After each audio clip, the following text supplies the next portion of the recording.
को देखने वाले हैं इस बार। तो इन 3 एनिमल्स में से पहला जो एनिमल है वो है हमारा अर्थवर्म। तो जो अर्थवर्म है उसके अंदर हम लोग सबसे पहले उसकी मॉर्फोलॉजी देखेंगे। मॉर्फोलॉजी का मतलब मैं पहले भी आपको कई बार बता चुका हूँ। मॉर्फोलॉजी इन फ्लावरिंग प्लांट्स हमारा चैप्टर भी था। मॉर्फोलॉजी में हम लोग क्या देखते हैं, एक्सटर्नल स्ट्रक्चर को देखते हैं, या फिर मॉर्फोलॉजी का जो मतलब होता है किसी भी ऑर्गेनिज्म को एक्सटर्नली या फिर जो हमारे प्लांट्स हैं उसको एक्सटर्नली देखने को हम लोग मॉर्फोलॉजी कहते हैं। एक्सटर्नल फीचर्स के बारे में हम लोग डिस्कस करते हैं तो उसे मॉर्फोलॉजी कहते हैं। उसके बाद हम लोग अर्थवर्म को एक बार एनाटॉमिकली पढ़ेंगे, एक बार हम लोग मॉर्फोलॉजी के वाइज, एक बार हम लोग एनाटॉमी के वाइज पढ़ेंगे। तो आइए स्टार्ट करते हैं हम लोग अर्थवर्म को। तो जो अर्थवर्म होता है एक रेडिश ब्राउन टेरेस्ट्रियल इन्वर्टिब्रेट है। रेडिश ब्राउन मतलब क्या, रेडिश ब्राउन मैं एक बार इसको आपको स्ट्रक्चर दिखा देता हूँ अर्थवर्म का। तो जो अर्थवर्म है कुछ इस टाइप का दिखता है। अर्थवर्म कुछ इस तरीके का दिखता है। इसमें जो अर्थवर्म है, जो फर्स्ट डायग्राम है, ये जो ए डायग्राम है वो आपका है डॉर्सल व्यू। डॉर्सल व्यू का मतलब क्या होता है, जो अपर साइड होती है बॉडी की, जो आपकी पीठ होती है उसे हम लोग क्या कहते हैं, डोर्सल व्यू। उसके बाद जो बी है वो है हमारी वेंट्रल व्यू, जिसको जो वेंट्रल व्यू होता है वो क्या होता है, वेंट्रल व्यू होता है जो आपका, जैसे आपके अगर ह्यूमन में देखें तो वेंट्रल व्यू होता है आगे का स्ट्रक्चर, वैसे ही अर्थवर्म टेरेस्ट्रियल हैं यानी रेंगने वाले हैं, तो उनके अंदर नीचे का जो अर्थ से टच स्ट्रक्चर होता है उसे हम लोग कहते हैं वेंट्रल व्यू। तो आप लोग एक बार अर्थवर्म को देख लीजिए जस्ट, उसके बाद हम लोग इसके बाद इस डायग्राम को एक बार अच्छे से देख भी लेंगे। तो जो अर्थवर्म है उसका कलर क्या होता है, रेडिश ब्राउन। अब ये रेडिश ब्राउन कलर क्यों होता है, इसके ऊपर क्वेश्चन आता है, why this colour is reddish brown, due to presence of, क्योंकि इसके अंदर प्रेजेंस होता है एक पिगमेंट जिसका कि नाम है पोरफायरिन पिगमेंट। अब ये जो एक चीज़ मैंने आपको बताई है ये एक्स्ट्रा है जो कि एनसीईआरटी में नहीं लिखी, तो आपको इसे याद कर लेना है कि ये जो हमारे जो अर्थवर्म के अंदर रेडिश ब्राउन स्ट्रक्चर है वो किस वजह से है, उसके अंदर है क्योंकि उसके पास पोरफायरिन पिगमेंट प्रेजेंट है। अब अर्थवर्म जो होते हैं टेरेस्ट्रियल होते हैं। टेरेस्ट्रियल का मतलब क्या होता है, यानी जमीन पे रहने वाले, अर्थ पे रहने वाले, आप कह सकते हैं मिट्टी पे रहने वाले, धरती पे रहने वाले जो होते हैं उनको हम लोग कहते हैं टेरेस्ट्रियल। इनवर्टिब्रेट हैं, इनवर्टिब्रेट का मतलब क्या, इनके अंदर नोटोकॉर्ड प्रेजेंट नहीं होगी। मैंने एनिमल किंगडम में आपको इन दोनों को समझा रखा है कि वर्टिब्रेट कौन से होते हैं और इनवर्टिब्रेट कौन से होते हैं। तो आप लोग ये हम मेरी एनिमल किंगडम की वीडियो को रेफर कीजिए, तभी आपको यहाँ पे कुछ समझ आएगा। क्योंकि जो एनिमल किंगडम है और जो ये चैप्टर है ये हमारे आगे की ह्यूमन फिजियोलॉजी के लिए काफ़ी बेस बनाते हैं, तो ये 2 चैप्टर हमारे क्लियर होने चाहिए। तो ये इन्वर्टिब्रेट है, मैं आपको जस्ट अभी बता देता हूँ इन्वर्टिब्रेट क्या होते हैं, जिनके अंदर नोटोकॉर्ड प्रेजेंट नहीं होती है, उन जिनके अंदर स्पाइनल कॉर्ड भी प्रेजेंट नहीं होता है, और उसके अंदर जो ब्लड सर्कुलेटरी सिस्टम होता है वो क्लोज्ड होता है, अर्थवर्म के अंदर क्लोज्ड है। अब ये जो है upper layer of moist soil, यानी जिस सॉइल पे ये रहते हैं वो कैसी है, मॉइस्ट सॉइल। मॉइस्ट सॉइल मतलब गीली मिट्टी के ऊपर रहते हैं जो बिल्कुल अपर लेयर पे होती है। अब डे की बात करें, जब दिन का समय होता है तो ये किसके अंदर रहते हैं, बरोज के अंदर। बरो मतलब क्या हो गया, जो गड्ढे होते हैं, गड्ढे मतलब आप कह सकते हैं मिट्टी में जो छेद होते हैं उनके अंदर। तो बरो मतलब मिट्टी के अंदर छेद, उनको कहा जाता है बरोज। उनके अंदर ये रहते हैं किस समय, दिन में। जो कि ये जो बरोज हैं ये किस तरीके से बनाते हैं, बरोज जो है ये बोरिंग के थ्रू बनाते हैं या फिर मिट्टी खाकर बनाते हैं। स्वॉलोइंग मतलब मिट्टी निगल निगल कर बनाते हैं, निगल जाते हैं यानी ये पूरी तरीके से मिट्टी को खा जाते हैं, और या तो ये उसको बोर करते हैं, उसको खोदते हैं। क्योंकि इसके अंदर अभी हम लोग आगे पढ़ेंगे कि इनके आगे जो एक कंस्ट्रक्शन जैसा एक ऑर्गन है जो कि हेल्प करता है। अब गार्डन्स के अंदर जो ये हैं, इन आपको अगर कभी भी इनको गार्डन्स के अंदर पता करना हो तो आप इनको कैसे ट्रेस कर सकते हैं। गार्डन के अंदर इन्हें ट्रेस करने का एक ही तरीका है जिसको कि हम लोग कहते हैं फीशल डिपॉजिट्स। फीशल डिपॉजिट्स यानी जो इनका अनवांटेड वेस्ट है जो ये रिलीज करते हैं अपनी बॉडी से, उसको हम लोग कहते हैं फीशल डिपॉजिट्स, जिनको कि वर्म कास्टिंग भी कहा जाता है। और इस लाइन के ऊपर क्वेश्चन आता है कि गार्डन्स के ऊपर हम लोग अर्थवर्म को कैसे ट्रेस कर सकते हैं। तो अर्थवर्म को ट्रेस करने का तरीका है उनकी फीशल डिपॉजिट से, फीशल डिपॉजिट्स या फिर वर्म कास्टिंग से, जो कि उनका अनवांटेड वेस्ट मटेरियल है। अब जो कॉमन इंडियन अर्थवर्म है उसका नाम क्या है, कॉमन इंडियन अर्थवर्म उसका नाम है फेरेटीमा या फिर लुम्ब्रिकस। तो इंडियन कॉमन अर्थवर्म कौन कौन से हैं, पहला है फेरेटीमा एंड लुम्ब्रिकस। तो अब हम लोग देखेंगे अर्थवर्म की मॉर्फोलॉजी को। तो मॉर्फोलॉजी का मतलब जैसे मैंने आपको पीछे बताया, हम लोग इनकी एक्सटर्नल बॉडी स्ट्रक्चर को देखेंगे। एक्सटर्नल बॉडी स्ट्रक्चर देखने से पहले आपको दो टर्म्स का मतलब एकदम अच्छे से क्लियर होना चाहिए। पहला है डॉर्सल और दूसरा है वेंट्रल, जो कि मैंने आपको अभी अभी बता भी दिया। डॉर्सल मतलब आपकी जो बैक साइड होती है बॉडी की, उसको कहते हैं। और जो वेंट्रल सरफेस होता है, जो आपके फेस के तरफ होता है, जिस तरीके से आप देखते हैं, वो होता है आपका वेंट्रल सरफेस। तो मॉर्फोलॉजी आपको पढ़ाने से पहले मैं मॉर्फोलॉजी के बेसिस पे जो डायग्राम दिए गए हैं अर्थवर्म के 3, उनको समझाऊंगा। तो आइए देखते हैं। तो मॉर्फोलॉजी में जो हमारे जो 3 डायग्राम हैं वो हम देखते हैं। जो हमारा ए वाला डायग्राम है, जिसके अंदर ये डॉर्सल व्यू है। डॉर्सल व्यू यानी क्या? डॉर्सल व्यू मतलब कि जो आपकी पीठ की साइड है, और वेंट्रल मतलब जो आपकी फेस साइड है। तो अब जो हमारी अर्थवर्म की बॉडी है, आपको खुद देखने को मिल रही होगी कि ये कुछ नंबर ऑफ पीसीज में कटी हुई है। तो ये जो कटे हुए पीसीज हैं, इनको हम लोग क्या कहते हैं? मेटामर्स कहा जाता है इन्हें। रिंग्स की फॉर्म में कटी हुई है, तो इन्हें हम लोग कहते हैं मेटामर्स। ये सब आपको नोट करने की जरूरत नहीं है, ये सब एनसीईआरटी है की लाइन्स हैं, तो आपको एनसीईआरटी में मिलेंगी। अभी मैं जस्ट आपको समझा रहा हूँ। तो ये जो जितने भी सेगमेंट्स में कटी हुई है, तो इन सेगमेंट्स को हम लोग कहते हैं मेटामर्स।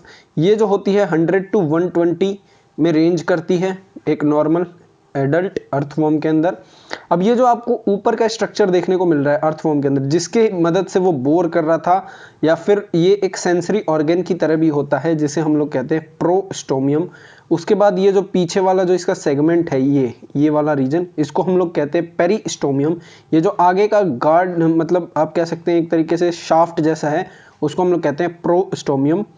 अब ये जो है इसका नीचे से, इसको कहा जा रहा है माउथ। ये माउथ की ओपनिंग है, यहाँ से ये स्वॉलो करता है।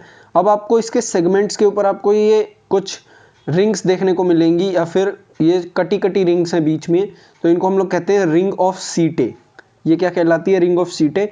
जो कि पूरी रिंग नहीं है, बीच बीच में से रुकी हुई है, उन्हें हम लोग कहते हैं रिंग ऑफ सीटे। तो अब ये जो हमारे दो लाइन सेगमेंट्स हैं, आप देख सकते हैं यहाँ पे लिखा भी है मेटामर्स। तीनों डायग्राम में आपको बताया गया है, इस डायग्राम में बताया गया है, इस डायग्राम में भी बताया गया है कि इनको मेटामर्स कहा जाता है लाइन सेगमेंट के अंदर। अब अगर हम लोग डॉर्सल व्यू से देखें, तो जो ऊपर से यानी पीठ की तरफ से देखें अर्थवर्म के, तो हमें जब अर्थवर्म दिखता है तो वो कुछ डॉर्सल व्यू में हम लोग अर्थवर्म को देखते हैं। तो हमें इस बात का ध्यान रहना चाहिए कि हम लोग को कभी अर्थवर्म मिलता है तो हम उसे डॉर्सल व्यू में देखते हैं। उसके बाद हम लोग अगर उसको उल्टा करेंगे तब हम उसे वेंट्रल व्यू में देखेंगे।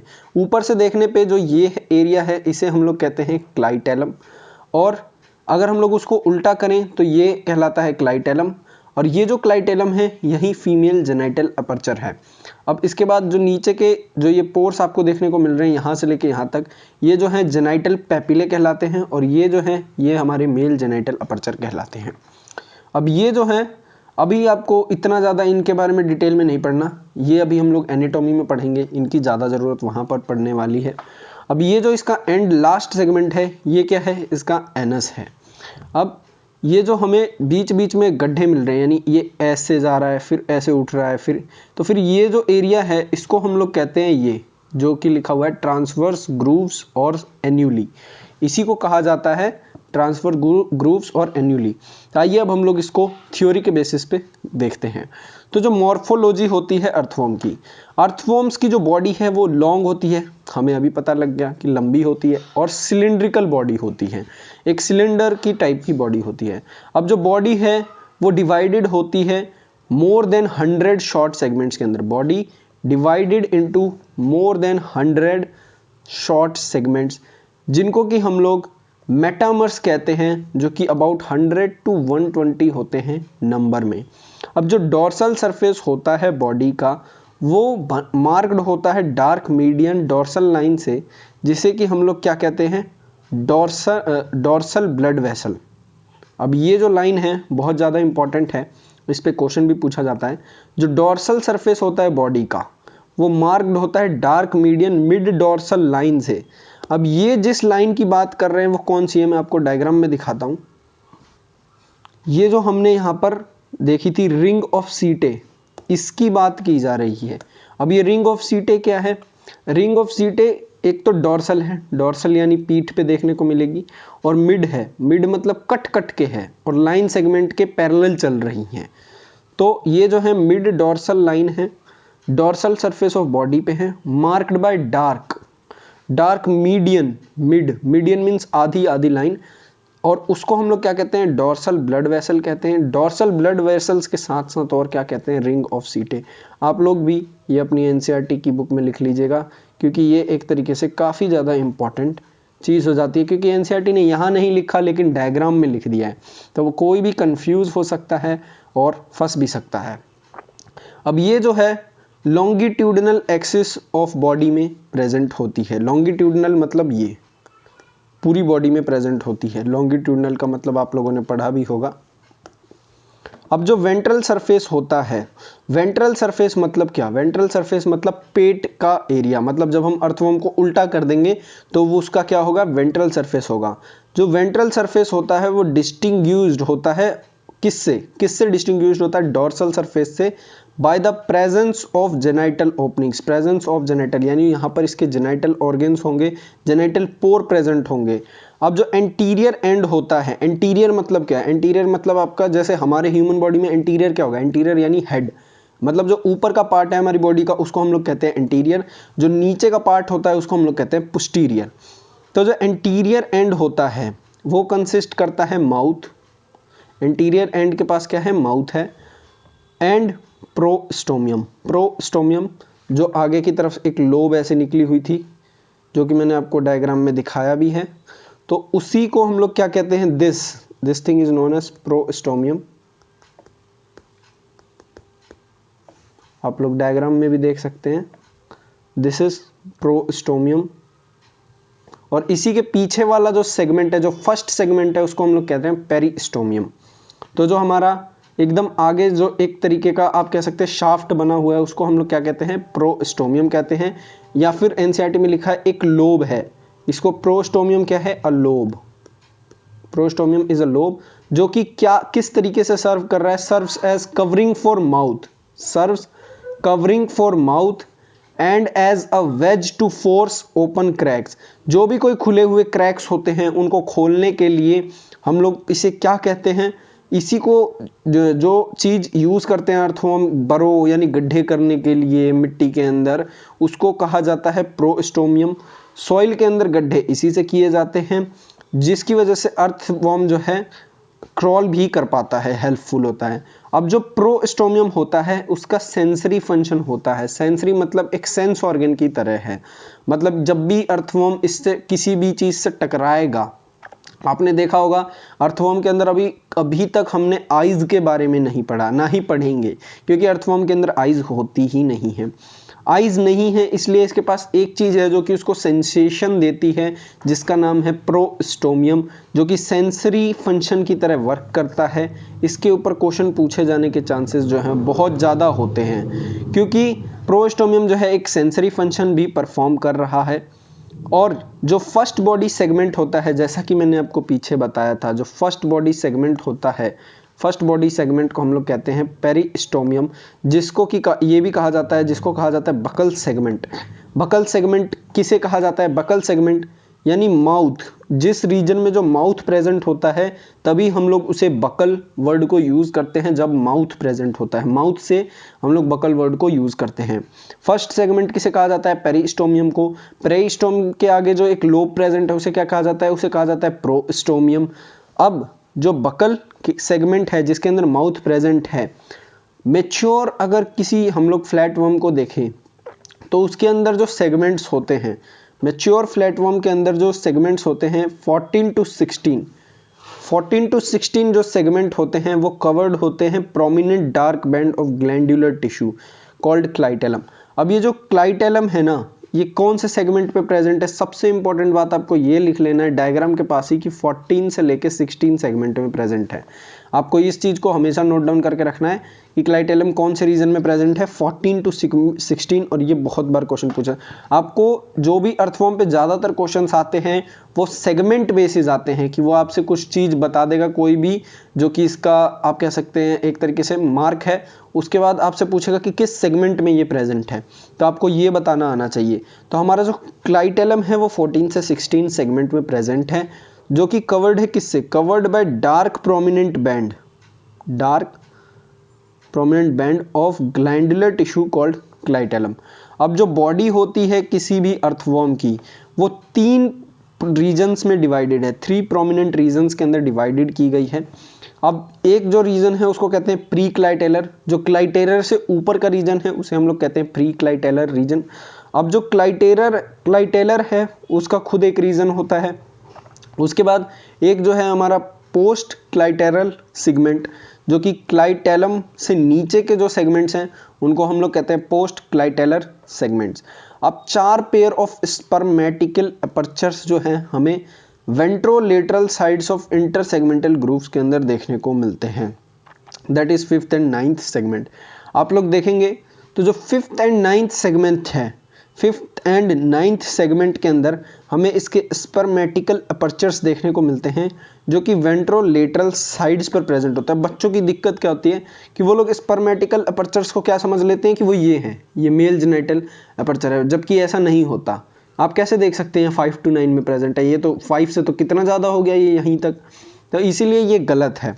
जो स्पर्मेटिकल अपर्चर्स होते हैं उसके बारे में अभी हम लोग आगे पढ़ने वाले हैं, जब हम लोग इसकी एनाटॉमी को पढ़ेंगे तो आपको ऑटोमेटिक समझ आ जाएगा।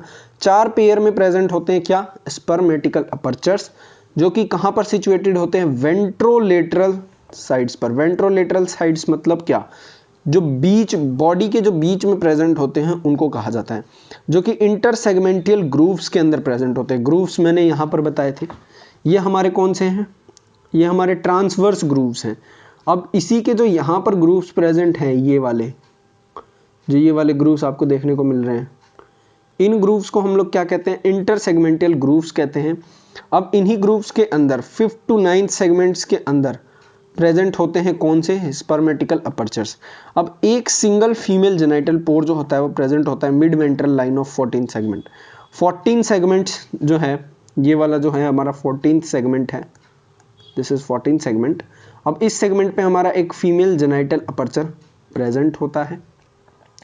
तो ये जो फीमेल जेनिटल अपर्चर है हमें पता है कि मिड वेंट्रल लाइन में प्रेजेंट होता है, 14th सेगमेंट पे प्रेजेंट है। हाँ, लेकिन आपको एक चीज़ याद रखनी है कि ये फीमेल जेनिटल पोर कहाँ पर प्रेजेंट है, 14th सेगमेंट में प्रेजेंट है। अब जो मेल जेनिटल पोर है वो पेयर में प्रेजेंट है, पेयर में जो है हमारा मेल जेनिटल पोर है वो प्रेजेंट है, जो कि ventrolateral sides of 18th segment पे प्रेजेंट है। मतलब ये जो हमारे मेल जेनिटल पोर हैं वो 18th सेगमेंट पर प्रेजेंट है, और जो हमारा फीमेल जेनिटल पोर है वो 14th सेगमेंट पर प्रेजेंट है। अब बहुत सारे न्यूमरस माइन्यूट पोर्स होते हैं जिनको कि हम लोग नेफ्रिडियोफोर कहते हैं, न्यूमरस माइन्यूट पोर्स, जो कि इनकी बॉडी के सरफेस पे ही ओपन होते हैं। अर्थवर्म की जो बॉडी है हमने पढ़ा कि लगभग 100 to 120 बॉडी सेगमेंट्स प्रेजेंट हैं। तो इनकी जो बॉडी सेगमेंट्स हैं उनके ऊपर कुछ छोटे छोटे माइन्यूट मतलब काफ़ी छोटे छोटे पोर्स जो हैं वो खुलते हैं, जिन्हें हम लोग क्या कहते हैं, नेफ्रिडियोफोर्स कहते हैं। नेफ्रिडियोफोर्स, नेफ्रीडिया आप लोग ये कह सकते हैं, नेफ्रिडियोफोर्स यही होते हैं जो कि ओपन होते हैं surface of body, open on the surface of body की सरफेस पे ओपन होते हैं। अब हर एक बॉडी सेगमेंट के अंदर एक्सेप्ट फर्स्ट एंड लास्ट, पहला और आखिरी, पहला सेगमेंट कौन है, फर्स्ट कौन सा है, आपको याद रखना है जो फर्स्ट सेगमेंट है वो हमारा बकल सेगमेंट है। बकल सेगमेंट यानी उसमें क्या है, माउथ प्रेजेंट है, फर्स्ट सेगमेंट के अंदर हमारा माउथ प्रेजेंट है। अब उसके बाद है हमारा जो लास्ट सेगमेंट है वो को क्या है, उसके अंदर हमारा एनस प्रेजेंट है। उसके अंदर जो है हर बॉडी सेगमेंट में प्रेजेंट होगा, लेकिन एक्सेप्ट दिस, इन 2 सेगमेंट के अंदर जो है वो प्रेजेंट नहीं होगा, accept first and last and clitellum. इनके साथ साथ एक और है जिसका नाम है क्लाइटेलम, क्लाइटेलम में भी जो है प्रेजेंट नहीं होगा। अब यहाँ पर जो है एस शेप्ड रोज होते हैं, हर एक बॉडी सेगमेंट के ऊपर एस शेप्ड सीटें हैं, एस शेप्ड रोज ऑफ सीटें, जो कि एम्बेडेड है एपिडर्मल पिट्स के अंदर। एपिडर्मल मतलब स्किन के अंदर जो खाली जगह होती है उसके अंदर भरे हुए हैं, मिडल ऑफ हर एक सेगमेंट के बीच बीच में। अब ये जो सीटें हैं वह एक्सटेंडेड हैं और रिट्रैक्टेड है। एक्सटेंडेड मतलब फैलने में और सिकुड़ने में मदद करते हैं, जैसे अर्थवर्म को आगे बढ़ना है। इसका जो प्रिंसिपल रोल है ना, जो कि हमारे एस शेप्ड सीटें हैं, इनके ऊपर जो भी हमारे सेगमेंट्स के अंदर जो हमारे फर्स्ट लास्ट क्लाइटेलम में नहीं प्रेजेंट एस शेप्ड जो भी सीटें हैं, इनका प्रिंसिपल रोल क्या है, लोकोमोशन के अंदर है। लोकोमोशन मतलब अर्थवर्म की जो एक प्लेस से दूसरी प्लेस पे मूवमेंट होती है उसके लिए रिस्पॉन्सिबल हैं। अब जो सीटें हैं वो एक्सटेंड करते हैं। सीटें मतलब सीटें कहाँ पर प्रेजेंट है, मान लीजिए ये मैं आपको एक अर्थवर्म की बॉडी बना के दिखाता हूँ, ये हमारे उसके अर्थवर्म की बॉडी के सेगमेंट्स हैं। डायग्राम तो इतना कुछ खास नहीं है लेकिन फिर भी आप समझ सकते हैं। अब ये जो एक सेगमेंट है ना, जैसा कि मैंने बताया था आपको, उसकी बॉडी कैसी होती है, लगभग इस टाइप की होती है अर्थवर्म की। तो ये एक जो सेगमेंट है, यहाँ पर कुछ छोटे छोटे पोर्स हैं, इस पोर्स के अंदर वो एस शेप्ड सीटें प्रेजेंट है। इनको हम लोग क्या कहेंगे, एस शेप्ड सीटें। दीज आर एस शेप्ड सीटें। और ये जो एस शेप्ड सीटें हैं, यही जो हैं कभी ज़्यादा ऐसे फैल जाते हैं तो कभी ऐसे छोटा सा सिकुड़ जाते हैं। तो जो ये इस चीज़ का कॉन्ट्रैक्शन, एक्सटेंडेशन मतलब जो जब ये फैल जाते हैं, और रिट्रैक्टेड मतलब जब ये छोटे हो जाते हैं, तो इनके फैलने और सिकुड़ने से क्या होता है कि अर्थवर्म की बॉडी बड़ी और छोटी होती है। तो इसी वजह से जो वो अपनी आगे की बॉडी है उसको क्या करता है, सिकाड़ता है, एक बार उसको एक्सटेंड करता है फिर उसको सिकुड़ लेता है, फिर एक बार पीछे की बॉडी को एक्सटेंड करता है फिर सिकुड़ लेता है। तो इस वजह से जो लोकोमोशन ईजिली कर पाता है, यानी अपनी मूवमेंट कर पाता है। तो आई होप आपको मॉर्फोलॉजी समझ आई होगी कि देखने जा रहे हैं, जैसा कि आप लोग पीछे मॉर्फोलॉजी भी पढ़ के आ चुके हैं। तो जो एनाटॉमी होती है, एनाटॉमी मतलब क्या, इंटरनल स्ट्रक्चर के बारे में जब हम लोग डिटेल में पढ़ते हैं, जब भी किसी ऑर्गेनिज्म के हम लोग इंटरनल स्ट्रक्चर के बारे में पढ़ते हैं, तब हम लोग उसे कहते हैं कि हम लोग उसकी एनाटॉमी को स्टडी कर रहे हैं। जब हम उस ऑर्गेनिज्म को बाहर से देखते हैं तब हम लोग उसे कहते हैं हम लोग उसकी मॉर्फोलॉजी को पढ़ रहे हैं। तो आइए अब हम लोग अर्थवर्म की एनाटॉमी को डिस्कस करते हैं। तो जो अर्थवर्म की एनाटॉमी है, उसके अंदर जो बॉडी वॉल होती है, अर्थवर्म की बॉडी वॉल मतलब क्या, जो अर्थवर्म की जो आउटर सरफेस है, कभी भी एनाटॉमी को अंदर से बाहर जाया जाता है, मतलब आउटर से इंटरनल तक जाया जाता है, कभी भी हम इंटरनल से एक्सटर्नल नहीं आते हैं। तो इसलिए हम लोग सबसे पहले उसकी आउटर बॉडी के बारे में बात कर रहे हैं। आउटर बॉडी पे जो अर्थवर्म है, उसकी बॉडी वॉल जो होती है अर्थवर्म की, वो कवर्ड होती है थिन एक्सटर्नली, मतलब बाहर से ही कवर्ड होती है। थिन, थिन मतलब पतली, नॉन सेलुलर, नॉन सेलुलर मतलब सेलुलर नहीं है, वो सेल नहीं है, नॉन सेलुलर क्यूटिकल से ढकी हुई होती है उसकी पूरी बॉडी, जो कि उसके नीचे जो क्यूटिकल लेयर है, सबसे पहले मैं आपको समझाता हूँ। ये हमारी अर्थवर्म है, वो मैंने कलर दूसरा ले रखा है, वो रेडिश ब्राउन होता है। अब ये जो हमारा अर्थवर्म है, अर्थवर्म के ऊपर एक और लेयर है, ऐसे बिल्कुल ऐसे पतली पतली सी लेयर है, जो कि यहाँ पे भी है। ऐसी पतली पतली जो लेयर्स हैं, इनको हम लोग क्या कहते हैं, this layer is known as cuticle. इस लेयर को हम लोग कहते हैं क्यूटिकल, ठीक है। तो ये जो लेयर है हमारी क्यूटिकल, ये किसको प्रोटेक्ट कर, ये बॉडी वॉल की तरह काम कर रही है। This layer is known as body wall of earthworm, body wall की तरह काम कर रही है। और ये जो लेयर है, ये नीचे वाली, इसको हम लोग क्या कह रहे हैं, अर्थवर्म कह रहे हैं। आई होप आपको ये जो बॉडी वॉल का कॉन्सेप्ट है वो समझ आया होगा। सॉरी, ये अर्थवर्म नहीं कह रहे, मैंने गलती से गलत लिख दिया, इसको हम लोग एपिडर्मिस कह रहे हैं। This is called epidermis, this is epidermis. तो ये जो है हमारी सबसे पहले बॉडी वॉल है। बॉडी वॉल कैसी है, क्यूटिकल कैसी है, ये भी ध्यान रखना है अपनी। क्यूटिकल थिन है, साथ ही में नॉन सेलुलर है, यानी इसके अंदर किसी भी टाइप का कुछ भी ऑक्सीजन एक्सचेंज वगैरह कुछ भी नहीं हो रहा, सेलुलर एक्टिविटीज नहीं हो रही हैं। और इसी क्यूटिकल के नीचे हमारी क्या है, एपिडर्मिस प्रेजेंट है। एपिडर्मिस के साथ साथ और भी कुछ चीजें, अब एपिडर्मिस के नीचे जाएंगे तो दो मसल लेयर्स प्रेजेंट हैं, दो मसल लेयर्स, जिसमें से जो पहली लेयर है वो सर्कुलर है, सर्कुलर मतलब ऐसी गोल गोल लेयर है, ऐसे जो लेयर्स होती हैं। और जो दूसरी है वो लॉन्गिट्यूडनल है, लॉन्गिट्यूडनल मतलब ऐसे आ रही हैं, ऐसे जो लेयर्स आ रही होती हैं, आपने अपनी बॉडी की स्किन में भी देखा होगा, उसमें भी ऐसी ही मस्कुलर लेयर्स होती हैं। और जो इनर मोस्ट लेयर जो है ना बॉडी वॉल की, वो क्या है, सीलोमिक एपिथीलियम से बनी है, यानी उसके अंदर सीलोम प्रेजेंट है। अब जो एपिडर्मिस है, हमारी अर्थवर्म की जो एपिडर्मिस है, वो single layer of columnar epithelium से बनी हुई है। Epidermis of earthworm is made up of single layer of columnar epithelium cells. अब मैंने कॉलमनार एपिथीलियल सेल्स के बारे में इसी चैप्टर में आपको पीछे समझाया है, अगर आप फिर भी भूल चुके हैं तो फिर से वापस जाइए और उसको रिवाइज कीजिए। सिंगल लेयर सबसे इंपॉर्टेंट वर्ड है यहाँ पर, सिंगल लेयर। सिंगल लेयर यानी आपको सिंगल लेयर मैंने पढ़ाया था कि कौन सी हमारी एपिथेलियल टिश्यू हो जाएगी, अगर हमारी सिंगल लेयर है तो वो हो जाएगी सिंपल। सिंगल लेयर का मतलब आपको देखते ही बता देना है सिंपल। अगर डबल लेयर है या फिर उससे ज्यादा लेयर है तो वो क्या हो जाएगी, कंपाउंड। यानी सबसे पहले तो ये सिंपल है, उसके बाद कॉलमनार एपिथेलियम है तो आपको लिखना है सिंपल कॉलमनार एपिथेलियल। ये जो है ना नाम आपको इस तरीके से ऑप्शन में डाल के दे देगा आपको सिंपल, और आप सोचेंगे कि ये तो सिंगल लेयर थी जी। तो जो सिंगल लेयर होती है उसी को हम लोग कहते हैं सिंपल एपिथेलियम। अब जो एक से ज्यादा लेयर होती है उसको हम लोग कहते हैं कंपाउंड एपिथेलियल। अब कॉलमनार है, कॉलमनार का मतलब मैंने आपको समझा दिया है। कॉलमनार क्या होता है? कॉलमनार ये कॉलम लाइक सेल्स जिनका जो न्यूक्लियस होता है वो बॉटम पे प्रेजेंट होता है। अब इसके अंदर जो है एपिथेलियल सेल्स जो है हमारे प्रेजेंट होते हैं, जो कि कंटेन क्या करते हैं? सिक्रीटरी ग्लैंड सेल्स को कंटेन करते हैं, सिक्रीटरी ग्लैंड सेल्स, सिक्रीटरी। अब ये कॉलमनार एपिथेलियल सेल्स हैं जो कि हमारे सिक्रीटरी ग्लैंड सेल्स को कंटेन करते हैं। सिक्रीटरी यानी कुछ चीज सिक्रीट कर रहे हैं, कुछ भी सिक्रीट कर रहे होंगे। तो जो हमारा एलिमेंट्री कैनाल है वो एक स्ट्रेट ट्यूब है। Alimentary canal is a straight tube and runs between first to last segment of body. अब आपसे क्वेश्चन पूछा जाएगा कि जो एलिमेंट्री कैनाल है वो कहाँ से कहाँ तक हमें मिलता है। तो जो एलिमेंट्री कैनाल है वो फर्स्ट से लेके फर्स्ट टू लास्ट सेगमेंट, पूरा जहां से या इसका माउथ शुरू हो रहा है वहां से लेके जहां तक एंड है वहां तक आपको जो है एलिमेंट्री कैनाल देखने को मिलती है। यानी माउथ टू एनएस जो है हमारी एलिमेंट्री कैनाल बॉडी ट्रैवल का, पूरी बॉडी में एलिमेंट्री कैनाल है आप कह सकते हैं। अब जो इसका टर्मिनल जहां से माउथ ओपन होता है बकल कैविटी के अंदर, a terminal mouth opens into the buccal cavity, जो कि फर्स्ट टू थर्ड सेगमेंट है। जो ये 1 2 3 आपको 3 सेगमेंट्स दिख रहे होंगे, ये किसके सेगमेंट हैं? ये टर्मिनल माउथ के सेगमेंट हैं।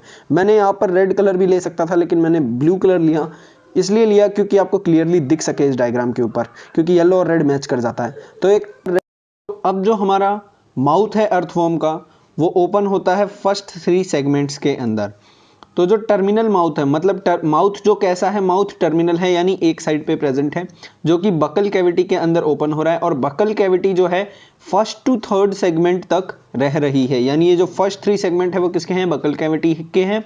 और बकल कैविटी के बाद जो चीज आती है वो है फेरिंग्स। अब ये जो फेरिंग्स है वो कैसा है? फेरिंग्स पे क्वेश्चन आता है एक चीज का कि फेरिंग्स किस टाइप का है। फेरिंग्स जो है इसका वो मस्कुलर टाइप का है, यानी वो मस्कुलर है। और एक स्मॉल नैरो ट्यूब यानी एक छोटी पतली ट्यूब, एक ईसोफेगस, जिसे जैसा कि आप यहाँ पे डायग्राम में देख पा रहे होंगे, जो ये ईसोफेगस है वो कहाँ। अब ये जो अर्थवर्म की बॉडी है जो मैं अभी आपको समझा रहा हूँ, बेसिकली इसके अंदर आपको सेगमेंट्स वाइज इनके सभी के सभी एलिमेंट्री कैनाल के नाम याद होने चाहिए।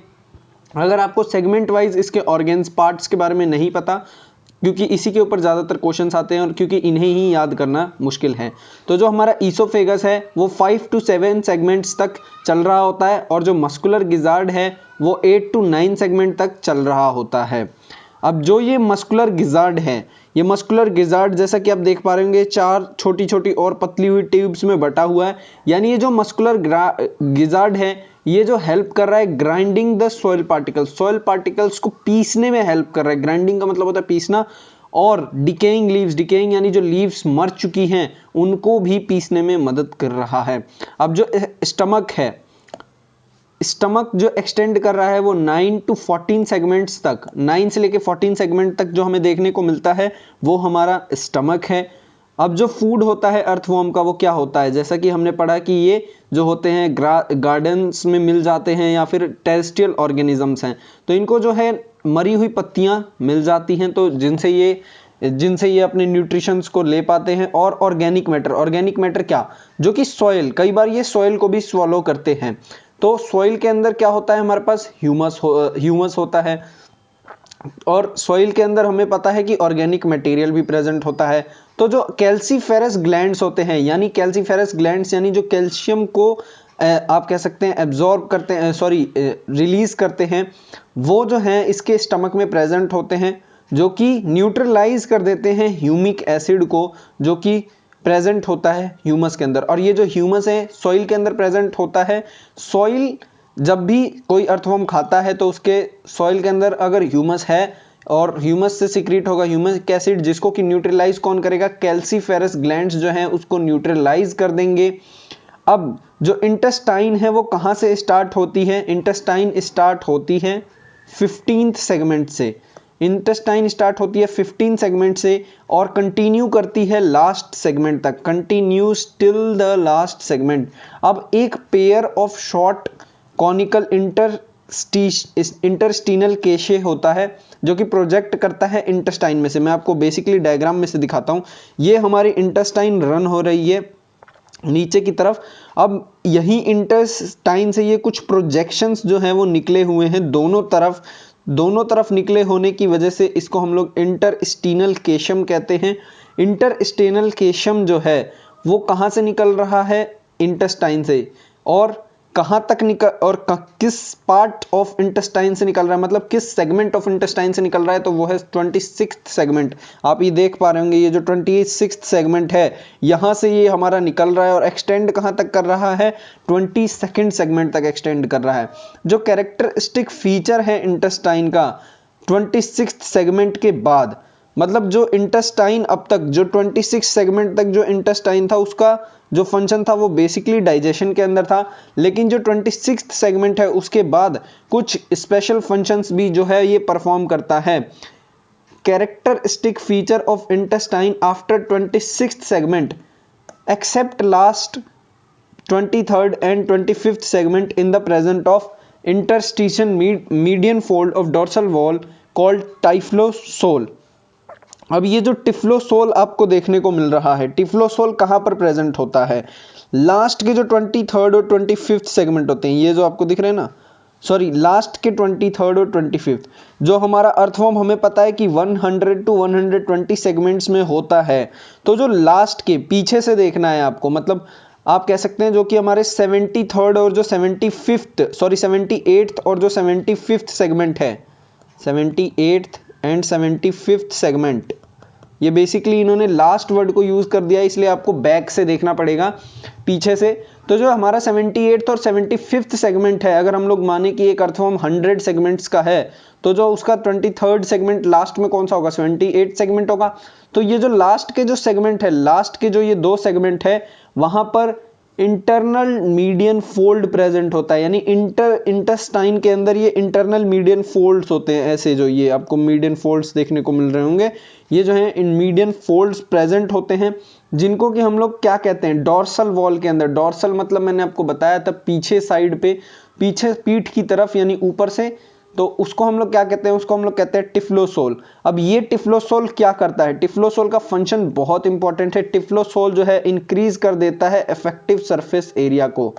Typhlosole increases the effective surface area of absorption in the intestine. तो आई होप आपको यहां तक समझ आया होगा। तो अब हम लोग एलिमेंट्री कनाल के बारे में पढ़ने वाले हैं।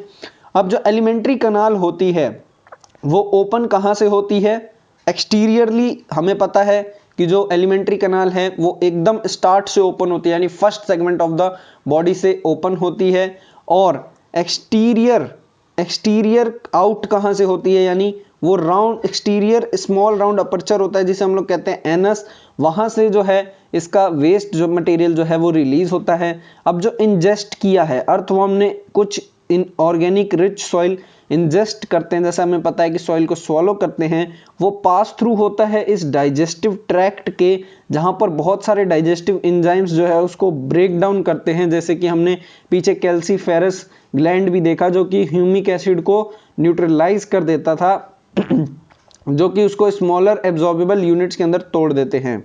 अब जो सिंपलर मॉलिक्यूल्स होते हैं वो एब्जॉर्ब हो जाते हैं इंटरस्टीनल मेम्ब्रेन्स के थ्रू और यूटिलाइज्ड हो जाते हैं।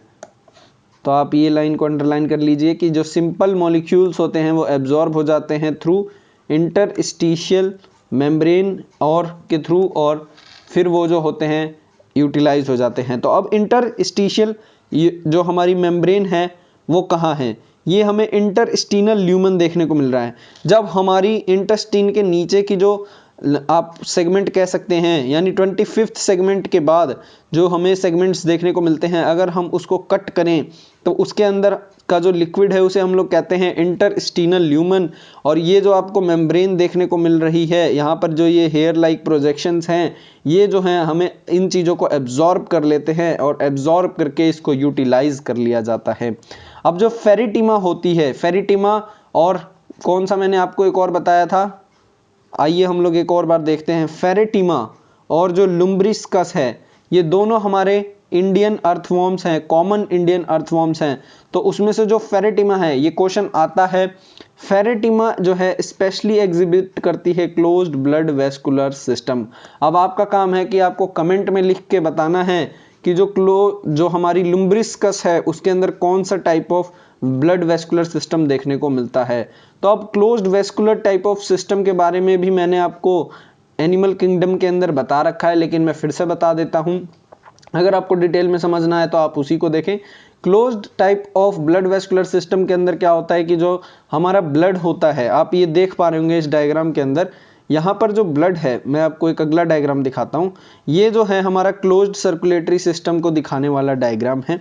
आप लोग इसके अंदर देख पा रहे होंगे कि यहाँ पर कुछ ब्लड वेसल्स हैं, इनके अंदर जो है ऑक्सीजनेटेड ब्लड जो है फ्लो करता है। मैं एक बार इसका कलर फिर से चेंज कर लेता हूँ कि हमें फिर से अच्छे से समझ आए। So let me change it to green. तो आप ये देख पा रहे होंगे कि ये जो है हमारे जो है रेड से मतलब इंडिकेट किया जा रहा है कि जो ये हैं ब्लड वेसल्स, इनके अंदर ऑक्सीजनेटेड ब्लड है, और ये जो हमारे ब्लू से जो हैं वो हमारे डीऑक्सीजनेटेड ब्लड है। तो ये जो इनके अंदर आपको देखने को मिल रहा होगा कि जो ब्लड है वो दो तरफ, यानी दो तरफ, या फिर ये भी कह सकते हैं आपकी एक एग्जैक्ट मतलब ब्लड वेसल्स के थ्रू हर ऑर्गन को दिया जा रहा है। तो वो vascular system, blood circulatory system जिसके अंदर जो कि ब्लड वेसल्स प्रेजेंट होते हैं, उन्हें हम लोग क्या कहते हैं, उन्हें हम लोग close type of blood vascular system कहते हैं। जो कि क्या कंस्टिट्यूट करते हैं, ब्लड को कंस्टिट्यूट करते हैं, ब्लड वेसल्स को कंस्टिट्यूट करते हैं, कैपिलरीज को कंस्टिट्यूट करते हैं और हार्ट को कंस्टिट्यूट करते हैं। सबसे मेन है कि इसके अंदर ब्लड वेसल्स होती हैं और हार्ट होता है। अब क्योंकि जो सिस्टम है वो क्लोज्ड है, ब्लड जो है हार्ट से ब्लड वेसल्स में जाता है। ब्लड कहाँ से कहाँ जाता है, हार्ट से ब्लड वेसल्स में जाता है। और ब्लड जो हार्ट जो है वो कॉन्ट्रैक्ट होता है, और कॉन्ट्रैक्ट होने से जो ब्लड है वो सर्कुलेट करता है केवल एक डायरेक्शन में। अब जो छोटी ब्लड वेसल्स होती हैं, स्मॉलर ब्लड वेसल्स, सप्लाई किसको करती है, जो छोटी ब्लड वेसल्स है वो सप्लाई करेंगी गट को। अब ये जो क्वेश्चन है ये बहुत बार आया भी हुआ है कि smaller blood which blood vessels supply the gut in earthworms. तो स्मॉलर ब्लड वेसल्स जो है सप्लाई करती हैं। अब जो नर्व कोड को भी सप्लाई कौन देता है, स्मॉलर ब्लड वेसल्स ही देती हैं, और बॉडी वॉल को भी यही स्मॉलर ब्लड वेसल्स देती हैं। तो स्मॉलर ब्लड वेसल्स तीन जगह ब्लड का सप्लाई देती है। एक हो गया हमारा गट, दूसरा हो गया हमारा नर्व कोड, और तीसरा हो गया हमारा बॉडी वॉल। अब कुछ ब्लड ग्लैंड्स जो होते हैं वो प्रेजेंट होते हैं fourth, fifth and sixth segment के अंदर। यहाँ पर हमें देखने को नहीं मिलेंगे। ये है हमारे फोर्थ सेगमेंट, ये है हमारा फिफ्थ सेगमेंट, ये है हमारा सिक्स्थ सेगमेंट। इसके अंदर जो है कुछ ब्लड ग्लैंड्स प्रेजेंट होते हैं। अब ये जो ब्लड ग्लैंड्स होते हैं ये प्रोड्यूस करते हैं ब्लड सेल्स को, दे प्रोड्यूस। अब हमें याद रखना है ब्लड ग्लैंड्स कहाँ पर प्रेजेंट होते हैं, ये भी एक काफी इंपॉर्टेंट क्वेश्चन है। Blood glands are present in fourth, fifth and sixth segment. And अब ये जो ब्लड ग्लैंड्स हैं ये प्रोड्यूस करते हैं ब्लड को, produce blood cells and haemoglobin which is dissolved in blood plasma, जो कि ब्लड प्लाज्मा के अंदर जो है डिजॉल्व रहता है। अब जो ब्लड सेल्स होते हैं वो फैगोसिटिक नेचर में होते हैं, यानी जो अर्थवर्म के जो ब्लड वेसल्स हैं वो कैसे होते हैं, फैगोसिटिक। फैगोसिटिक यानी फाइट अगेंस्ट इन्फेक्शंस, ये दूसरे इन्फेक्शंस के अगेंस्ट फाइट कर लेते हैं। क्योंकि हमें भी पता है पूरे दिन अगर ये बैक्टीरिया के अंदर, बैक्टीरिया से भी ये इजीली फाइट कर सकते हैं, और किसी भी मतलब अनवांटेड चीज़ के साथ ये फाइट कर सकते हैं, क्योंकि इसके जो ब्लड सेल्स होते हैं वो फैगोसिटिक होते हैं। अब फैगोसिटिक इसलिए होते हैं क्योंकि ये पूरे दिन सॉलो करते रहते हैं मिट्टी को। तो जैसा कि हमने पढ़ा है हमारे बायोलॉजिकल क्लासिफिकेशन चैप्टर में कि जो एक मुट्ठी अगर आप सॉइल उठाएं तो उसके अंदर लगभग 100 बैक्टीरिया प्रेजेंट होते हैं।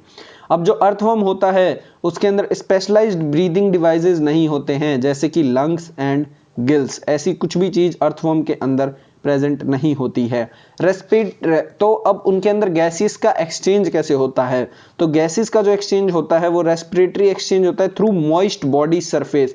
उनका जो बॉडी सरफेस होता है वो गीला होता है। अब यहीं से जो फ्रेश हमारी ऑक्सीजन है वो डायरेक्टली सप्लाई कर दी जाती है किसको, ब्लड वेसल्स को, हार्ट को, different organs of the body को सप्लाई कर दी जाती है, डायरेक्टली ब्लड स्ट्रीम में डाल दी जाती है, और ब्लड फिर हर जगह तो जा ही रहा है, जिससे जो है रेस्पिरेटरी एक्सचेंज किया जाता है। यानी रेस्पिरेटरी एक्सचेंज किससे होता है? रेस्पिरेटरी एक्सचेंज होता है हमारा मॉइस्ट बॉडी सरफेस के थ्रू होता है। तो आइए अब हम लोग इसके क्लोज्ड सर्कुलेटरी सिस्टम, अब ये जो डायग्राम है, इस डायग्राम की लेबलिंग बहुत ही आराम से पूछ ली जाती है, कभी भी पूछी जा सकती है आपसे, तो इसे आपको याद करके रहना है। तो हमें ये जो हमें देखने को मिल रहा है ऊपर से, यानी जब भी आपको ये, इसको हमने क्या कहा था? इसको हमने कहा था पेरिस्टोमियम, पेरिस्टोनियम। और ये जो हमारा बकल कैविटी है, इसको हमने क्या कहा था? Prostomium. This both are known as peristomium and a prostomium. तो अब ये जो हमारा फर्स्ट सेगमेंट है, यहां तक तो हमारा क्या चल रहा है? प्रोस्टोमियम चल रहा है। अब जो ऊपर का सरफेस, पेरिस्टोमियम मतलब जो ऊपर का, मतलब उसकी पीठ का जो सरफेस है, उस तरफ से हम कह सकते हैं कि वहां पर जो है ऑक्सीजनेटेड ब्लड का फ्लो हो रहा है। यहां पर ऑक्सीजनेटेड ब्लड का फ्लो क्यों हो रहा है ऊपर साइड से और नीचे साइड से क्यों नहीं हो रहा? ये भी क्वेश्चन बहुत बार पूछा गया है कि जो अर्थवर्म की बॉडी है उसके ऊपर साइड से ही ऑक्सीजनेटेड ब्लड का फ्लो क्यों होता है? क्योंकि ऑक्सीजनेटेड ब्लड का फ्लो जो ऊपर से इसलिए होता है क्योंकि यहाँ पर नो प्रेशर, यहाँ पर केवल एटमॉस्फेरिक प्रेशर प्रेजेंट है, लेकिन बाकी कोई भी प्रेशर प्रेजेंट नहीं है। क्योंकि जो इसकी नीचे की ब्लड वेसल्स है वो दब जाती है जब ये जमीन से टच करता है। जैसा कि आपको पता है कि हमारे पैर में भी कई बार ऑक्सीजन अच्छे से नहीं पहुंच पाती है, और जो ऊपर की जो इसकी ब्लड वेसल है जो कि सप्लाई कर रही है, उसको हम लोग कहते हैं डॉर्सल वेसल। डॉर्सल का मतलब आपको पता ही है, पीठ की साइड। अब इसके बाद जो ये हार्ट है जो कि बीच में कनेक्ट कर रहे हैं इसको और इसको, इसको हम लोग कहते हैं लेटरल हर्ट्स, जो कि 4 इन नंबर्स हैं। लेटरल हर्ट्स कितने हैं? लेटरल हर्ट्स हमारे 4 हैं। Lateral oesophageal hearts, oesophageal hearts मतलब ये ईसोफेगस को जो है ब्लड प्रोवाइड करा रहे हैं, इसलिए हम लोग इनको लेटरल ईसोफेजियल हर्ट कहते हैं। लेटरल मतलब क्या? लेटरल मतलब बीच में प्रेजेंट है, इनकी बॉडी के बीच में प्रेजेंट है, इसलिए हम इन्हें लेटरल कह रहे हैं। अब कई बार क्वेश्चन ये भी आता है कि लेटरल ईसोफेजियल हर्ट जो है किस सेगमेंट में प्रेजेंट है? तो वो प्रेजेंट है 12th सेगमेंट और 13th सेगमेंट में। और वैसे ही आपको लेटरल हर्ट्स पे पूछा जा सकता है कि वो 7th एंड 9th सेगमेंट में प्रेजेंट है। अब ऐसा ही सेम यहाँ पर देख सकते हैं आप, ये आपको लेटरल ईसोफेजियल वेसल देखने को मिलती है जो कि हमारे ईसोफेगस को सप्लाई करती है। फिर ये हमें वेंट्रल वेसल देखने को मिलती है, जैसा कि हमने डॉर्सल वेसल को देखा वैसे ही ये वेंट्रल वेसल है। और ये जो है हमारे एंटीरियर लूप्स हैं, दीज आर एंटीरियर लूप्स। और ये जो है हमारी सब न्यूरल वेसल है जो कि हमारे न्यूरल सेल्स को प्रोवाइड करा रही है ऑक्सीजन ब्लड के साथ। तो अब हमने यहाँ पर इसका सर्कुलेटरी सिस्टम खत्म कर लिया। अब जो रेस्पिरेटरी सिस्टम है वो केवल 2 लाइन का है। रेस्पिरेशन किससे हो रहा है? केवल बॉडी के इस मॉइस्ट सरफेस से, तो इसमें और कुछ बताने की जरूरत नहीं है, इसलिए रेस्पिरेटरी सिस्टम भी आपका साथ ही के साथ खत्म हो गया, क्योंकि एनसीईआरटी में इतना ही दिया हुआ है। तो अब हम लोग देखेंगे इसका एक्सक्रीटरी ऑर्गन को या और एक्सक्रीटरी सिस्टम को देखेंगे। और जो इसके एक्सक्रीटरी सिस्टम है वो काफ़ी ज़्यादा आसान भी है, लेकिन थोड़ा सा आप कह सकते हैं अब लिटिल बिट कंफ्यूज भी कर देता है कई बार। तो जो एक्सक्रीटरी ऑर्गन्स होते हैं वो कैसे अरेंज होते हैं? आपको सबसे पहले ध्यान देना है एक्सक्रीटरी ऑर्गन्स क्या काम करेंगे? एक्सक्रीशन में, यानी बॉडी के वेस्ट मटेरियल को थ्रो आउट करवाने में हेल्प करेंगे। और ये जो एक्सक्रीटरी ऑर्गन्स है वो अकर कैसे कर रहे हैं? सेगमेंटली अकर कर रहे हैं, यानी सेगमेंट वाइज जो है ये ऑर्गन्स प्रेजेंट हैं, जो कि अरेंज्ड हैं कॉइल्ड टिब्यूल्स के अंदर। कॉइल्ड टिब्यूल्स जिनको कि हम लोग क्या कहते हैं? नेफ्रीडिया कहते हैं। ये जो है हमारे कॉइल्ड टिब्यूल्स है जिनको कि हम लोग नेफ्रीडिया कह रहे हैं। अब ये ज़्यादा 1 2 3 नंबर में प्रेजेंट है, इसलिए हमने यहाँ पे टफ्ट्स लगा दिया। ये टफ्ट्स यानी गुच्छा, टफ्ट्स को हम लोग कहते हैं गुच्छा। और ये किसके हैं? फेरेंजियल नेफ्रीडिया, यानी ये फेरिंग्स के पास प्रेजेंट है। फेरिंग्स का जो वेस्ट मटेरियल है उसको बॉडी के बाहर निकाल रहे हैं, इसलिए हम इनको फेरेंजियल नेफ्रीडिया कहते हैं। और ये जो नेफ्रीडिया हैं यही आपकी बॉडी, जो अर्थवर्म की बॉडी है उसके अंदर फुल बॉडी में अलग अलग जगह पे प्रेजेंट है, और ये जो है कॉइल्ड टिब्यूल्स कहलाते हैं, तो इसीलिए इन्हें नेफ्रीडिया कहते हैं। अब ये जो होते हैं नेफ्रीडिया अर्थवर्म के अंदर, किसके अंदर? अर्थवर्म के अंदर 3 तरीके के नेफ्रीडिया होते हैं हमारे अर्थवर्म्स के अंदर। तो जो पहला नेफ्रीडिया है उसे हम लोग कहते हैं सेप्टल नेफ्रीडिया। सेप्टल नेफ्रीडिया जो कि प्रेजेंट होता है दोनों side of intersegmental septa of segment 15 to last that opens into intestine. मैं आपके लिए एक और बार पढ़ता हूं। कहाँ पर प्रेजेंट होता है? Present on both sides of intersegmental septa of segment 15। ये दोनों तरफ प्रेजेंट होता है इंटरसेगमेंटियल सेप्टा के। तो आप यहाँ पर देख सकते हैं, यहाँ पर कहीं भी आपको इंटरसेगमेंटियल सेप्टा नहीं लिखा है, लेकिन मैं आपको इंटरसेगमेंटियल सेप्टा दिखा के लाता हूँ। तो जो ये आप देख पा रहे होंगे एक डायग्राम, ये आपको जो इंटेस्टिनल ल्यूमन देखने को मिलता है या फिर इंटेस्टिनियल केशम, यहीं पर जो इसके ऊपर अगर आप जाएंगे तो यहाँ पर जो इंटेस्टाइन है, दिस इंटेस्टाइन वाला पार्ट, ये जो पार्ट है हमारा पूरा, जो यहाँ से जो जितना भी हमारा इंटेस्टाइन का पार्ट है, इंटेस्टाइन का जो पार्ट है वहाँ पर जो है हमारे क्या प्रेजेंट होते हैं? वहाँ पर जो है हमारे इंटरसेगमेंटियल सेप्टा जो है प्रेजेंट होते हैं, जो कि 15 सेगमेंट से स्टार्ट होते हैं और कहाँ तक एंड करते हैं? इंटेस्टीन जहाँ तक ख़त्म होती है वहाँ तक एंड करते हैं। आप देख भी पा रहे होंगे, यहाँ पर लिखा भी नहीं है कहाँ पर है, लेकिन ये देख सकते हैं आपको सेप्टल नेफ्रीडिया ये लिखा है, this is your septal nephridia given. But जब अगर आप सर्च करेंगे इंटरसेगमेंटल सेप्टा कोई, तो वो आपको देखने को नहीं मिलेगा, जो कि मैंने इंटरसेगमेंटल सेप्टा आपको पीछे वाले डायग्राम में दिखाया। तो अब हम लोग देखते हैं सेकंड टाइप ऑफ नेफ्रीडिया जो कि हमारे अर्थवर्म्स के अंदर प्रेजेंट होता है, तो उसका नाम है इंटेग्यूमेंट्री नेफ्रीडिया। Integumentary nephridia. अब ये इंटेग्यूमेंट्री नेफ्रीडिया, अब मेरे को आप लोग इस पार्ट का जो है नाम बताइए, मैं आपको एक बार उसके डायग्राम को दिखा देता हूँ। तो आप ये जो है इसका डायग्राम देख सकते हैं, ये जो पार्ट है कौन सा है? हमें पता है ये कौन सा है, सेगमेंट, ये हमारा स्टमक है।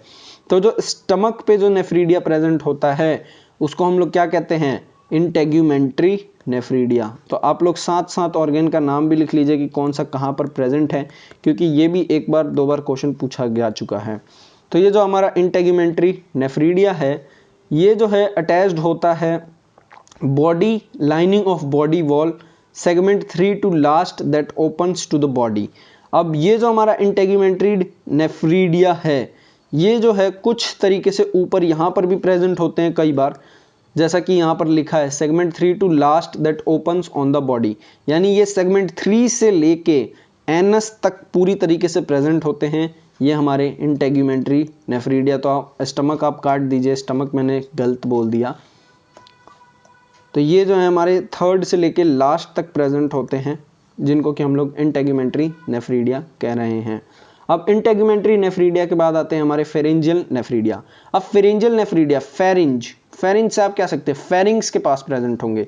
तो ये जो है हमारे डक्ट्स हैं, ये जो तीन आपको देखने को मिल रहे हैं पाइप सी, ये 1 2 ये 3, तो ये जो है हमारी डक्ट्स हैं फेरेंजियल नेफ्रीडिया की, इनके थ्रू जो है बाहर फेंका जाता है वेस्ट मटेरियल को। तो यही जो है टफ्ट बना लेती है, टफ्ट मतलब गुच्छा, मैंने आपको पीछे भी समझा दिया। और ये कहाँ पर प्रेजेंट होते हैं? 4th सेगमेंट, 5th सेगमेंट और 6th सेगमेंट में प्रेजेंट होते हैं। अब ये जो है डिफरेंट टाइप ऑफ सेगमेंट्स पे प्रेजेंट होते हैं। अब ये जो डिफरेंट टाइप ऑफ नेफ्रीडिया है वो बेसिकली सिमिलर होते हैं स्ट्रक्चर में। Different types of nephridia different type के तो हैं, बट जो इनका स्ट्रक्चर है वो सेम होता है। जैसा कि मैंने आपको ऊपर समझाया भी है कि जो इनका स्ट्रक्चर है वो कैसा होता है। इनका जो स्ट्रक्चर होता है वो कॉइल्ड टिब्यूल्स होता है, यानी गोल गोल घूमे हुए टिब्यूल्स में होता है। तो अब जो नेफ्रीडिया होता है वो रेगुलेट करता है। नेफ्रीडिया का मेन फंक्शन क्या है? अब सबसे पहले आप ये बताइए कि जो नेफ्रीडिया है वो होता क्या है? नेफ्रीडिया क्या है? एक एक्सक्रीटरी ऑर्गन की तरह वर्क कर रहा है। जैसे हमारे अंदर किडनी काम करती है, वैसे अर्थवर्म के अंदर नेफ्रीडिया होती है। तो जो ये नेफ्रीडिया है वो रेगुलेट करता है volume and composition of body fluids. अब नेफ्रीडिया ये जो रेगुलेट कर रहा है volume and composition of body fluid, इसको हम लोग साथ साथ ये भी कह सकते हैं कि ये मेंटेन कर रहा है ऑस्मोरेगुलेशन को। अब यहाँ पर जगह नहीं है तो मैं यहाँ पर लिख देता हूँ कहीं भी छोटा मोटा, आप लोग इसको नोट कर लीजिएगा कि ये जो है मेंटेन कर रहा है ऑस्मोरेगुलेशन को अर्थवर्म की बॉडी के अंदर। अब एक जो नेफ्रीडियम होता है, नेफ्रीडियम जैसे सिंगुलर, यानी एक जो नेफ्रीडिया होता है वो स्टार्ट होता है फनल से, start out as a funnel that collects excess fluid from coelomic chamber। coelomic मतलब चैम्बर, मतलब क्या? जो खाली चैम्बर है वहां से ये एक्सेस फ्लूइड को क्या कर लेगा? मतलब सक कर लेगा या फिर कलेक्ट कर लेगा।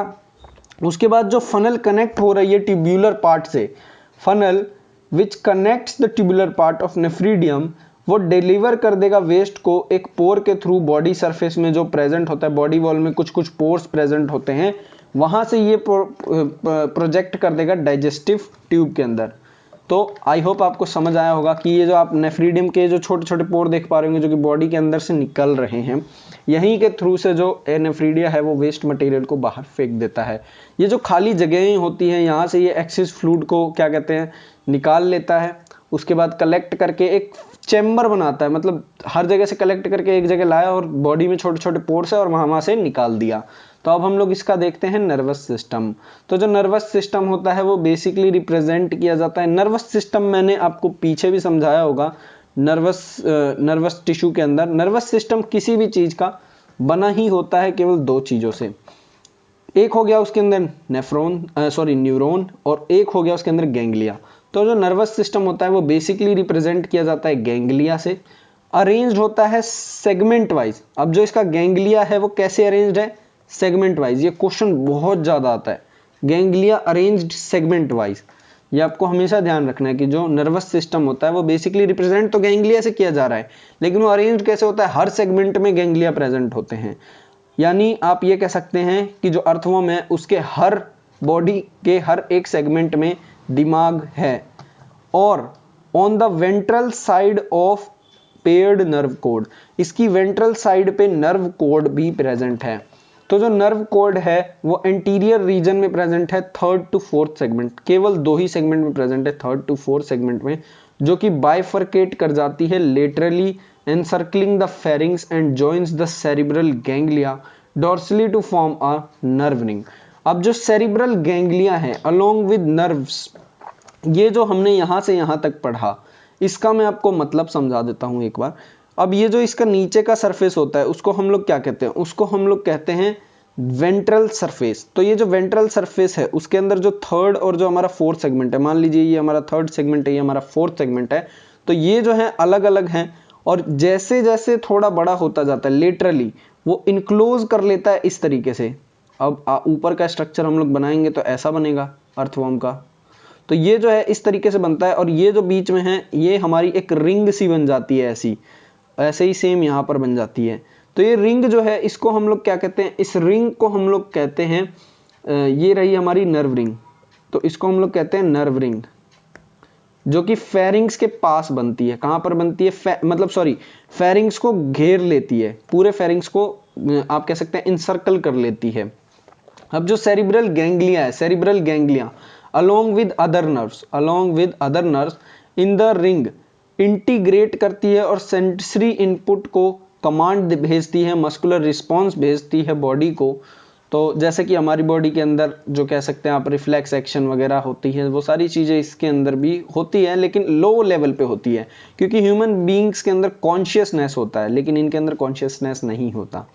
तो अब हमने इनका जो है क्या कहते हैं, इनका नर्वस सिस्टम पढ़ लिया। अब हम लोग इनका सेंसरी सिस्टम पढ़ने वाले हैं, क्योंकि कभी भी आप नर्वस सिस्टम तो पढ़ लेते हैं लेकिन सेंसरी सिस्टम भी उतना ही इंपॉर्टेंट होता है।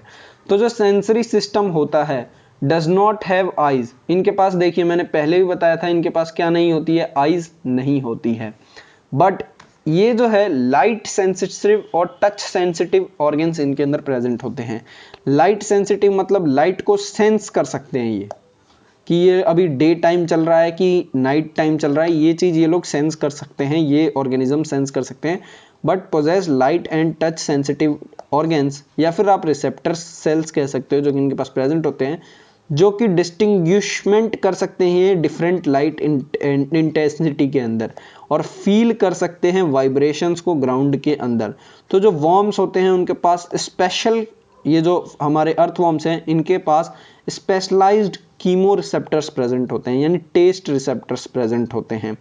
कीमो रिसेप्टर कहाँ पे प्रेजेंट होगा, बेसिकली इनके बकल कैविटी में प्रेजेंट होगा, जो कि रिएक्ट करता है केमिकल स्टिम्युलाई के थ्रू। अब ये जो सेंस ऑर्गन्स होते हैं वो लोकेटेड होते हैं एंटीरियर पार्ट ऑफ वर्म के अंदर।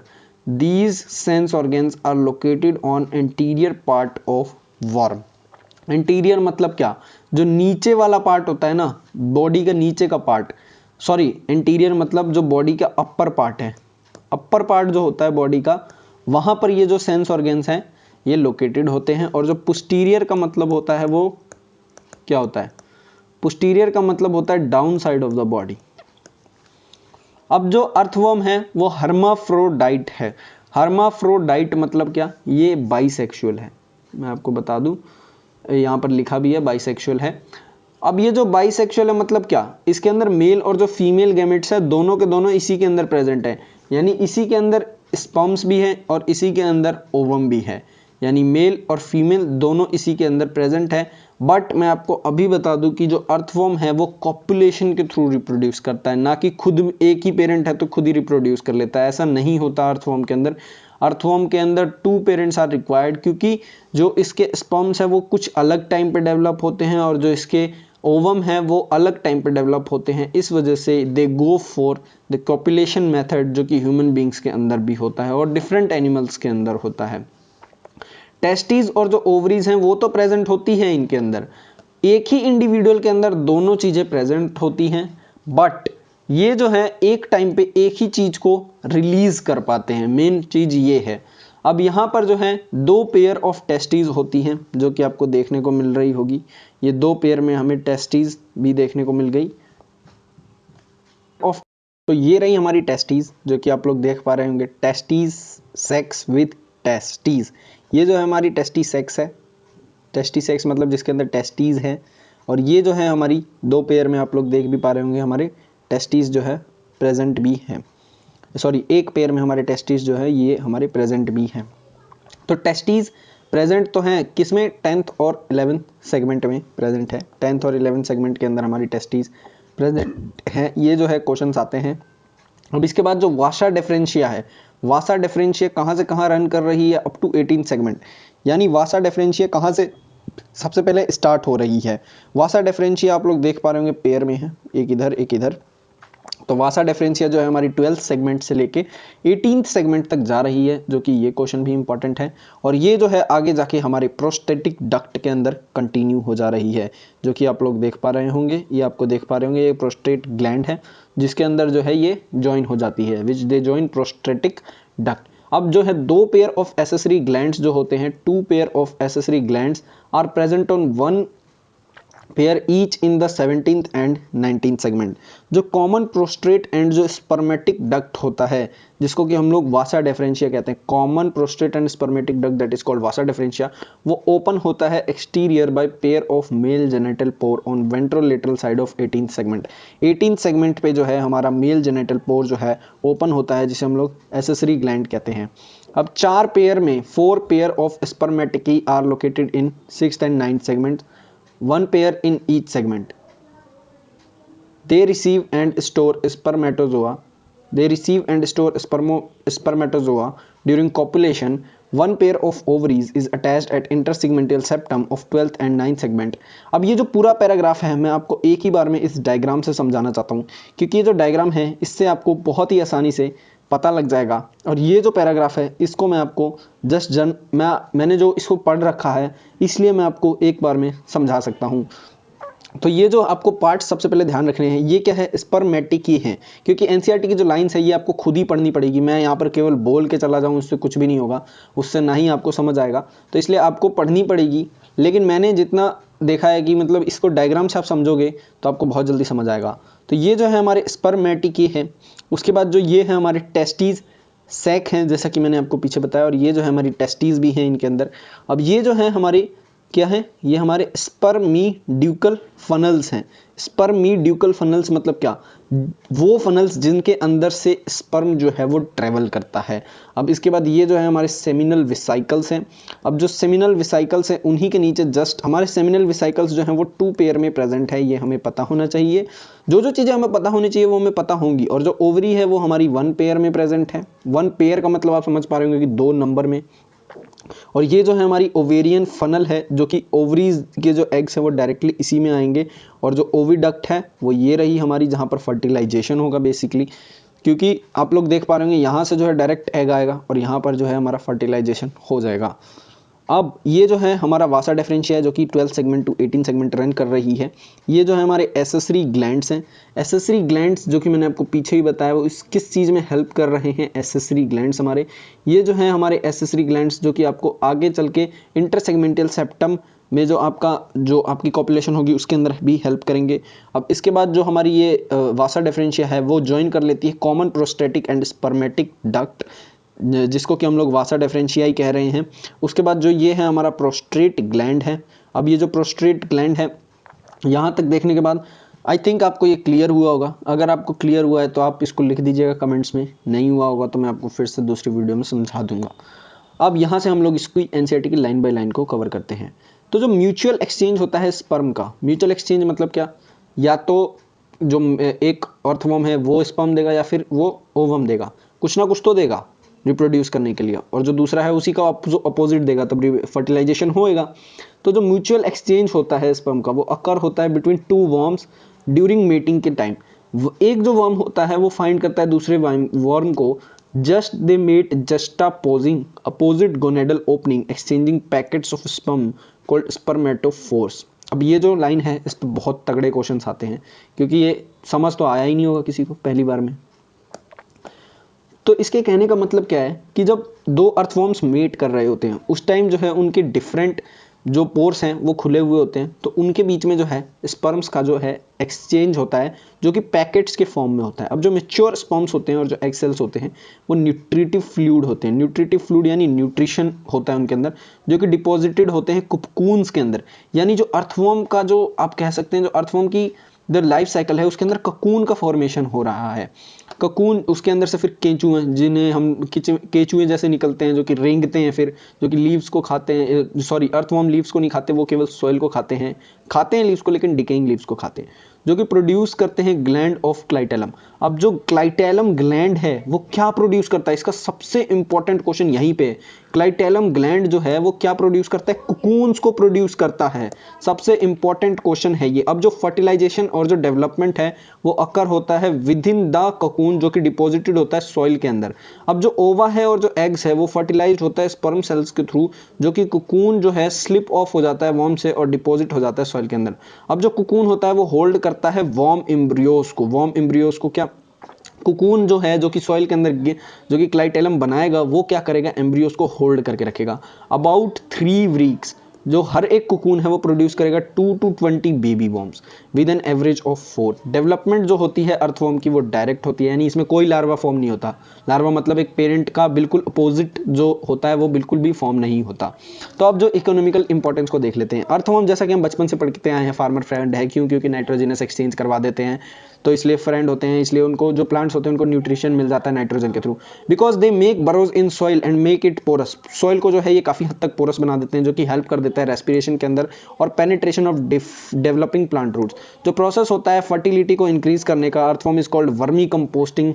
दे are used in bait of game fishing. Bait मतलब जो मछलियों के खाने की तरह भी वर्क करते हैं। आई होप आपको अर्थवॉर्म समझ आया होगा।